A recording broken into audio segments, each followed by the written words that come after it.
بات جو میں آپ کے سامنے عرض کرنا چاہتا ہوں کہ آج ہماری پوری قوم اور پوری ملت کا ایمان داؤں پہ لگ گیا ہے، اور داؤں پر اس لیے لگا ہے کہ آج ساری دنیا میں جال پھیلا ہوا ہے انگریزی میڈیم اسکولوں کا اور کالجوں کا، جس میں ہم اپنے بچوں کو آنکھ بند کر کے بھیج رہے ہیں۔ اس کا نتیجہ یہ ہے کہ میں ابھی حیدرآباد سے آ رہا ہوں اور وہاں مہاراشٹر کے کئی اضلاع کا دورہ کر کے آ رہا ہوں۔ کئی جگہ اسکولوں کے جلسوں میں شرکت کا موقع ملا، وہاں یہ بات معلوم ہوئی کہ اسکول میں ٹیچرز کو جمع کیا گیا اور ان کا انٹرویو لیا گیا، تو مسلمان ٹیچرز میں 90% ٹیچرز اللہ کے رسول صلی اللہ علیہ وسلم کا نام نہیں بتا پائیں۔ یہ وہ ان اسکول کا حال تھا جہاں دینیات کے ساتھ اسے انگلش میڈیم اسکول قائم کیا جا رہا تھا، اور جو پڑھی لکھی خواتین جن کا اپائنٹمنٹ ہونے والا تھا ان سے جب انٹرویو لیا گیا تو معلوم ہوا کہ رسول پاک علیہ السلام کا نام بھی نہیں جانتی ہیں۔ یہ ایک جگہ کا حال نہیں ہے۔ لکھنؤ میں انٹرویو ہوا تو یہی اسی سے ملتا جلتا حال ان کا تھا۔ میں بھی برابر جتنے نوجوان میرے پاس آتے ہیں میں ان کو بیٹھا کر پوچھتا ہوں پہلے کلمہ سناؤ اور بتاؤ کلمے کے معنی کیا ہیں، آپ کو تجربہ ہو یا نہ ہو۔ میں یہ کہتا ہوں کئی مرتبہ ایسا ہوا کہ 4-5 نوجوان آئے، ایک بھی کلمہ نہیں سنا سکا، ایک نے کلمہ سنایا اور معنی بھی بتائے۔ جب اس سے پوچھا کہ میاں تم نے کہاں یہ سیکھا، تو کہا مکتب میں پڑھا تھا۔ تو مکتب میں پڑھنے والے نے تو بتا دیا، لیکن آج ہمارے انگلش میڈیم اسکولوں کا کیا حال ہے؟ وہاں ایمان پیسے دے، اپنے پیسے خرچ کر کے اپنا ایمان، اپنے بچوں کا ایمان داؤں پہ لگا دیا ہے۔ ورنہ حضرت موسیٰ کا قصہ تو قرآن مجید میں ذکر کیا گیا ہے، جب حضرت خضر نے بچے کو مار دیا تھا تو حضرت موسیٰ نے کہا تھا کیوں آپ نے اس کو قتل کر دیا؟ ہنستا کھیلتا بچہ آپ نے اس کو قتل کر دیا؟ تو حضرت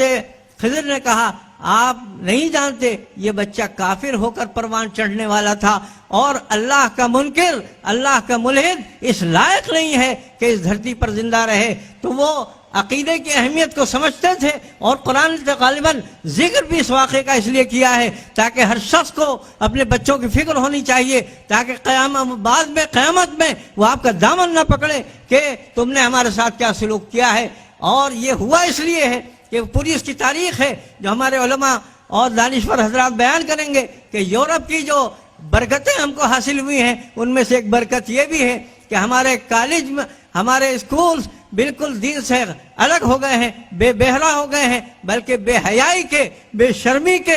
اڈے بن گئے ہیں۔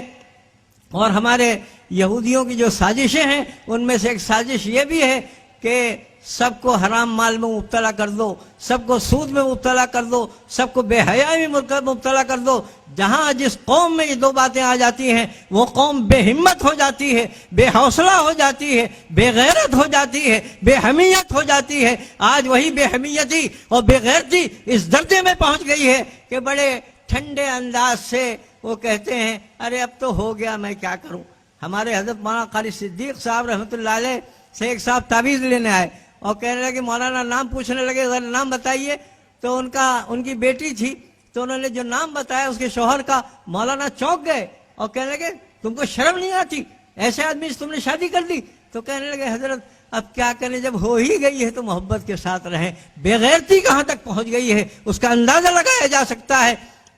اس کے لیے ہمارے اب اس آخر دور میں اگرچہ ہمارے حضرت مولانا نے آج سے 50-60 سال پہلے یہ آواز لگائی تھی اور یہ کہا تھا کہ آپ لوگ اپنے اپنے علاقے میں انگلش میڈیم اسکول قائم کیجئے، ہندی میڈیم اسکول قائم کیجئے، اپنے بچوں کے ایمان کو بچائیے، اپنے جوانوں کے ایمان کو بچائیے۔ لیکن اس وقت قوم نے کان نہیں دھرے۔ اللہ کا فضل ہے، یہ بھی اللہ کا کرم ہے کہ اب اس دور میں ایسے ہمارے نوجوان پیدا ہو گئے جو جا بجا ایسے اسکول قائم کر رہے ہیں۔ آج سارے مسلمانوں کی ذمہ داری ہے، اور میں آپ سے کہوں گا اتنا بڑا مجمع سامنے بیٹھا ہوا ہے کہ ان میں سے جن علاقوں سے لوگ آئے ہیں آپ کے یہاں کوئی بچہ ایسا نہ ہو جو آپ کے اسلامی اسکول میں نہ پڑھ رہا ہو، آپ کے اس اسکول میں اس کا داخلہ نہ ہو گیا ہو جو دینی بنیادوں پر، اسلامی بنیادوں پر، غیرت ایمانی کی بنیادوں پر قائم نہ کیا گیا ہو۔ اور اگر قائم نہیں ہوئے ہیں ایسے اسکول تو آپ اپنے یہاں ایسے اسکول قائم کیجئے اور اس کے ذریعے سے اپنے بچوں کے ایمان کو بچائیے،